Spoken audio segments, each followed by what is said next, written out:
मित्रों, दिल्ली के मुख्यमंत्री अरविंद केजरीवाल वैसे तो भ्रष्टाचार के बेताज बादशाह माने जाते हैं।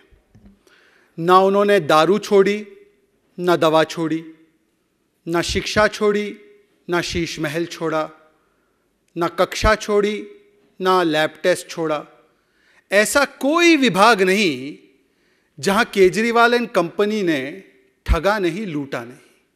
इसीलिए केजरीवाल जी वैसे तो भ्रष्टाचार के बेताज बादशाह के रूप में प्रचलित है, प्रसिद्ध हैं, और उनके भ्रष्टाचार के आए दिन नए नए कारनामे अलग अलग समाचार चैनलों पर चलते भी रहते हैं। आज भी मैं देख रहा था कि मोहल्ला क्लिनिक में हो हल्ला ज़्यादा करके किस प्रकार से लैब टेस्ट में भी लूटने का काम किया गया है।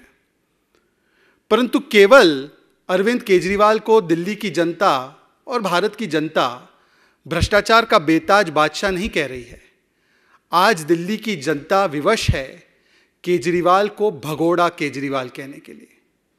भगोड़ा केजरीवाल विचित्र स्थिति है, और यह विचित्र स्थिति इसलिए निर्माण हुई है क्योंकि जब एनफोर्समेंट डायरेक्टोरेट 5-5 समन जारी करता है एक बेहद गंभीर शराब घोटाले के मामले में, तब अरविंद केजरीवाल भाग जाते हैं। समन्स दिए गए हैं पर वो पेश नहीं होते हैं, एजेंसीज के साथ, इन्वेस्टिगेशन के साथ कोऑपरेट नहीं करते हैं। और विचित्र और भी स्थिति यह है कि जब दिल्ली पुलिस की क्राइम ब्रांच उन्हीं के लगाए गए आरोपों में उनसे सहयोग लेने के लिए उनके द्वार पर पहुंचती है, नोटिस जारी करने के लिए सीआरपीसी के तहत जो कानूनी प्रक्रिया है उसके तहत उन्हें नोटिस देने के लिए और जांच में सहयोग देने के लिए पहुंचती है, तो अरविंद केजरीवाल यहां से भी भाग जाते हैं। मतलब आप इसको अगर नोट करेंगे कि यदि आप पर भ्रष्टाचार के आरोप लगे, शराब घोटाले के आरोप लगे, मोहल्ला क्लिनिक के आरोप लगे, तब भी भागो, और जब आप किसी पर आरोप लगाओ और वो आरोप की पुष्टि करने के लिए कोई पहुंचे, तब भी भागो। या मैं यूं कहूं कि Kejriwal is on the run when it comes to the allegations of corruption in Sharab Ghotala, and Kejriwal believes in hit and run when it comes to making wholesale scurrilous allegations without any basis or substance. आरोप लगे तब भी भागो, आरोप लगा के भी भागो। On the run and hit and run. यह है केजरीवाल का चरित्र, और इसीलिए आज दिल्ली की जनता कह रही है, भाग केजरीवाल भाग, आप तो भगोड़े बन चुके हैं।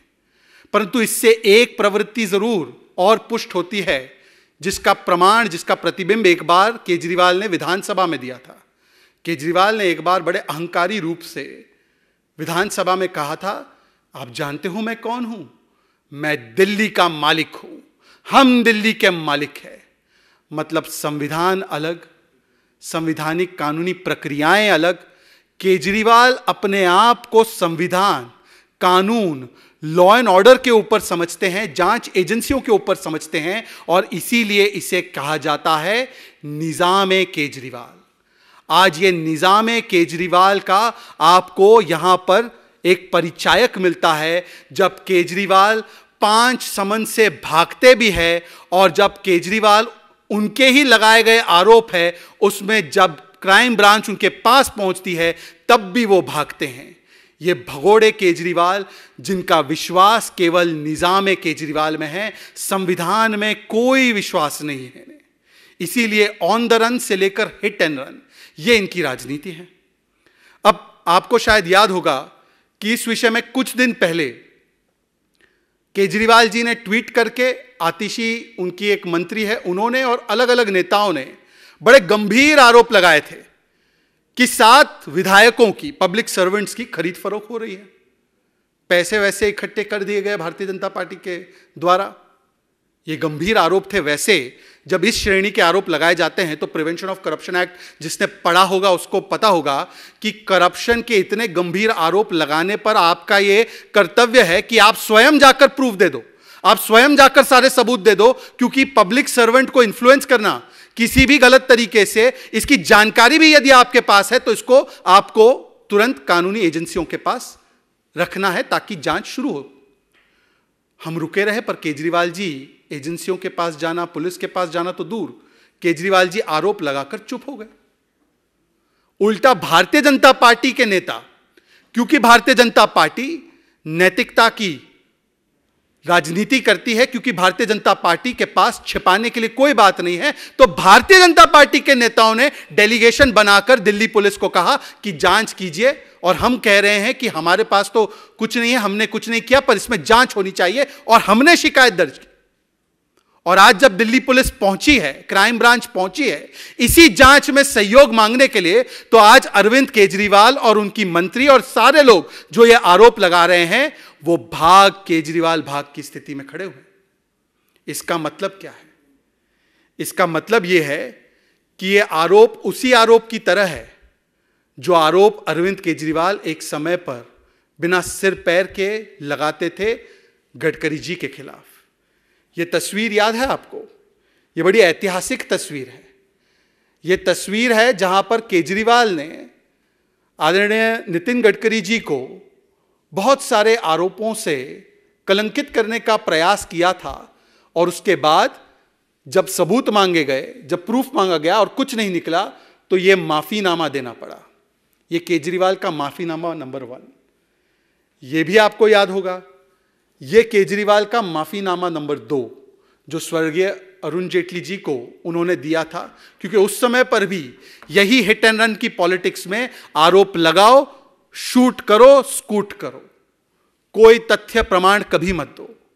और इसीलिए आज अरविंद केजरीवाल जी, क्या यह आरोप उसी आरोप की तरह है जिसके लिए आपने गडकरी जी से माफी मांगी थी, जिसके लिए आपने स्वर्गीय अरुण जेटली जी से माफी मांगी थी? वैसे इसी श्रृंखला में ये कितने बड़े धोखेबाज और कितने बड़े यूटर्न मास्टर्स है, इसका एक और प्रमाण मैं आपको देता हूं।